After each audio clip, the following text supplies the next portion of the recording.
Hi అండి, ఎలా ఉన్నారు? నేను మీ లతా శ్రీనివాసన్ అండి. అందరూ బాగున్నారా?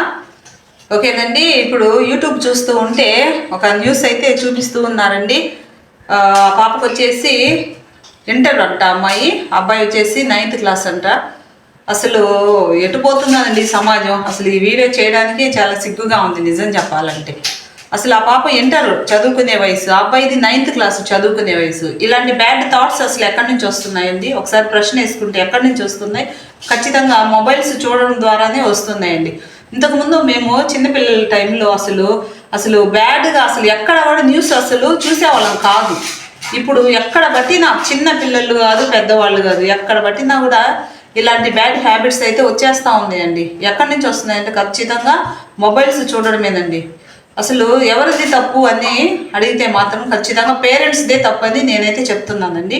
ఆ పాప వాళ్ళ పేరెంట్స్, వాళ్ళ అమ్మగారు ఏం చేస్తున్నారండి? ఎంత వర్క్లో ఉన్నా కానీ పాప ఎటు వెళ్తుంది, అసలు ఏం చేస్తుంది, ఎవరితో ఫ్రెండ్షిప్ చేస్తుంది అనేది గ్రహించకుండానే ఆమె పనుల్లో ఆమె ఉంటుందా? ఒకసారి చెప్పండి. అసలు ఎటు వెళ్తుందో ఈ సమాజం అసలు ఎవరికి అర్థమే కావట్లేదండి. ఇప్పుడు ఆ అబ్బాయి 9th క్లాస్ బాబు, అసలు ఆ పిల్లవాడికి ఎలాగా ఇలాంటి బ్యాడ్ థాట్స్ వస్తున్నాయి? అసలు అబ్బాయి ఫోన్ ఎక్కువగా యూజ్ చేయడం వల్ల ఇలాంటి థాట్స్ అనేటువంటి అబ్బాయికి వచ్చేసాయి అని నేనైతే చెప్తున్నానండి. ఖచ్చితంగా అబ్బాయి చదువుకునే వయసు, ఆఫ్టర్ ఆల్ 10th కూడా కాలేదు, అసలు 10th క్లాస్ కూడా రాలేదు. అంటే ఆఫ్టర్ ఆల్ 9th క్లాస్ అబ్బాయికి ఇలాంటి థాట్స్ వచ్చాయి అంటే అసలు సమాజం ఎటు వెళ్తుందో అసలు భయం వేస్తుందండి. ప్రపంచంలో అసలు ఈ సమాజంలో ఏం జరుగుతున్నాయా అంటే అసలు పిల్లల్ని బయటకు పంపించాలన్నా కూడా అసలు చాలా భయం వేస్తుంది. అసలు ఖచ్చితంగా పేరెంట్స్ అయినటువంటి మనము అసలు మన పిల్లలు ఎవరితో ఫ్రెండ్షిప్ చేస్తున్నారు, ఎవరితో ఎలా ఉంటున్నారు, అసలు మొబైల్స్ చూస్తున్నప్పటికీ ఆ మొబైల్లో ఏం చూస్తున్నారు అనేది ఖచ్చితంగా చూడాలండి. పేరెంట్స్ ఏమో ఒక్కొక్కరు అయితే అసలు అమ్మా నాన్న ఇద్దరు కూడా పనులకు వెళ్ళిపోతారండి. ఇంకా బ్రతకాల కాబట్టి ఇద్దరు ఉద్యోగాలు చేయాలి, తర్వాత ఇద్దరు కూడా మామూలుగా వర్క్స్ చేసుకునే వాళ్ళు ఉంటారు, మామూలు పనులకు వెళ్ళే వాళ్ళు కూడా.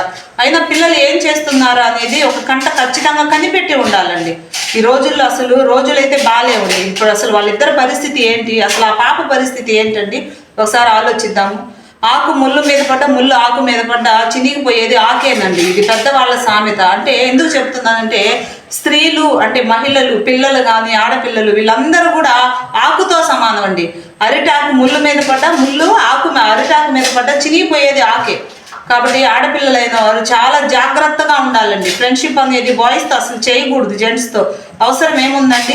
చదువుకునే వయసులో చదువుకోవాలి, ఖచ్చితంగా స్థిరపడాలి. ఈ రోజులు అసలు బాగాలేవండి. ధరలు చూస్తే ఆకాశాన్ని అంటుతున్నాయి. ఎలా బ్రతకాలి అనేటువంటిది ప్రతి ఒక్కరు తెలుసుకోవాలండి. పిల్లలు ఖచ్చితంగా చదువుకోవాల్సిన టైంలో చదువుకోవాలండి. ఓకేనండి.